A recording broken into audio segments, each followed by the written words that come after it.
Tapi kadang-kadang kamu pulangnya kan kemalaman kan. Kamu kadang juga suka main dulu sama teman-teman. Nanti pokoknya habis ngaji langsung pulang ya katanya.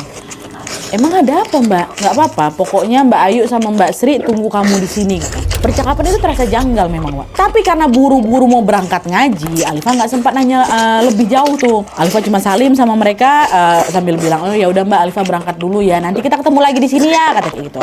Dah, tepat ketika mereka salaman ini, Wak, Alifah kaget karena tangan yang Mbak Sri sama Mbak Ayu itu dingin kali kata nenek aku. Alifah juga baru sadar kalau wajah mereka pucat. Sakit apa mbak-mbak ini? Nah sebenarnya Alifah juga pengen nanya kondisi mereka, tapi mereka udah lebih dulu bilang, udah sana berangkatlah kamu, jangan lama-lama di sini nanti keburu telat kamu ngaji. Alifah pun mengurungkan niatnya buat nanya lagi. Dia pun langsung lah mengucapkan salam dan bergegas pergi ke rumahnya Ustadz Ali.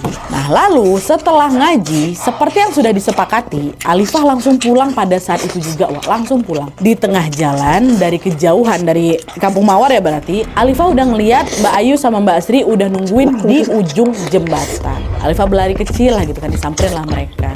Mbak, dah sini aku kan. Sebenarnya ada apa sih Mbak? Kok tumben kali Mbak ini nyuruh aku cepat pulang? Ada apa gitu? Sambil tersenyum mereka jawab, Dek, sekarang kamu udah besar, udah berani lewat jembatan sendiri kan? Mulai besok Mbak Ayu sama Mbak Sri nggak nemenin kamu lagi ya, nggak nganter kamu lagi ya, kata kayak gitu. Kenapa Mbak? Kata Alifah. Kenapa? Emang kalian mau kemana? Kalian ini sakit ya, kata si Alifah. Oh enggak kok, kami nggak sakit. Malam ini kami mau pulang ke kota, ada kota A lah gitu.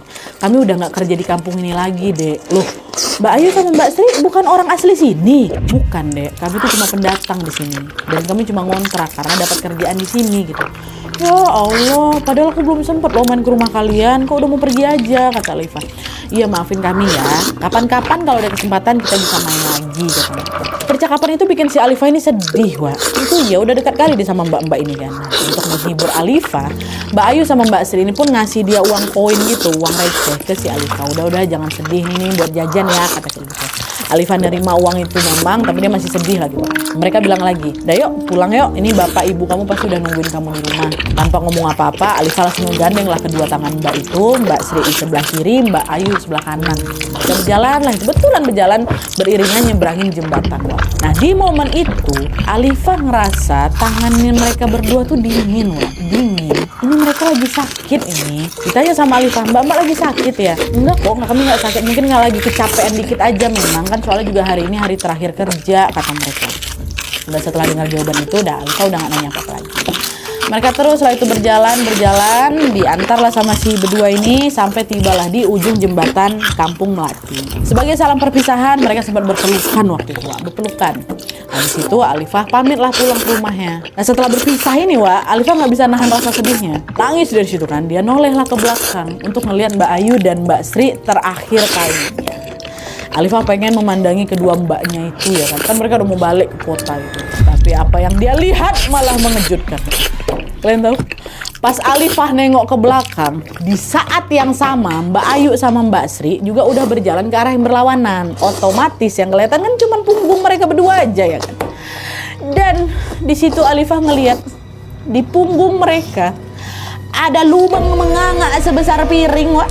Organ dalamnya ada teburai keluar. Dan ada banyak kali belatung berjatuh dari lubang itu. Sejak dekat tuh pada. Astagfirullah, subhanallah. Kata Alifah kan saking kagetnya, Wak. Alifah tuh cuma bisa mematung dia. Dan yang bikin makin kaget, Wak, ternyata Mbak Ayu sama Mbak Sri itu nggak lagi berjalan ke arah pulang ya. Mereka malah nyebrangin jembatan dan berjalan ke arah kuburan dekat situ. Mereka asal-asal merinding, aku masuk ke sana hilang gitu aja. Tepat setelah Mbak Ayu sama Mbak Sri itu udah nggak kelihatan lagi, pingsan Alifah di situ. Pingsan langsung nenek aku. Baru sekitar jam 8 malam, Wak, Alifah yang masih pingsan ini akhirnya ditemukan sama Pak D-nya yang kebetulan lewat di sana juga. Alifah langsung digendong, dibawa pulang lah ini ya kan. Nah sesampainya di rumah, orang-orang pun